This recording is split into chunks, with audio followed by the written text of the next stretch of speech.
Kailan kaya matatanggap ni kilalang aktor na hindi habang buhay ay bida siya sa lahat ng mga project na gagawin niya?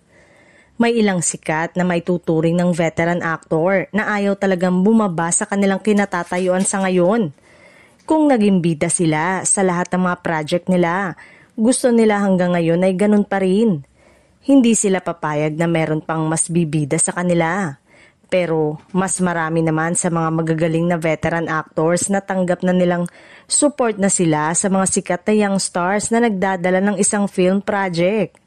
Pinapanood ang pelikula nila, hindi dahil sa kilalang veteran stars sa kabilang sa pelikula kundi dahil sa sikat na artistang mas bata.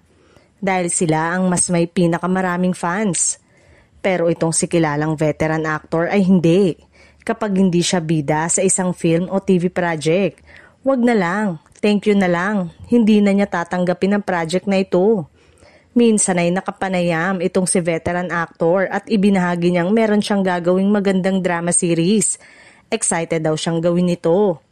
Pero nung nabasa ni veteran actor ang treatment ng seryeng gagawin niya, nagreklamo siya sa production staff. Bakit daw parang support na lang siya sa dalawang actress na makakasama niya?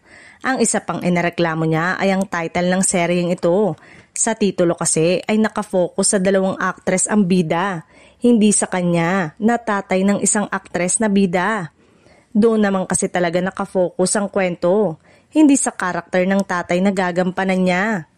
Nagdialog daw si aktor na kung hindi naman siya ang bida at baka susuporta lang siya sa dalawang actress, hindi na lang daw niya gagawin. Wala pa daw sa title ang karakter niya kaya wag na lang daw. Kaya ang ending, pinalitan ang title, mas nakafocus na sa tatay na karakter ang ginagampanan niya. Sumakit ang ulo ng writer dahil kailangan niyang i-revise ang script para tumugma sa title nila. Natapos na ang seryeng ito na hindi naman nagmarka sa mga manonood.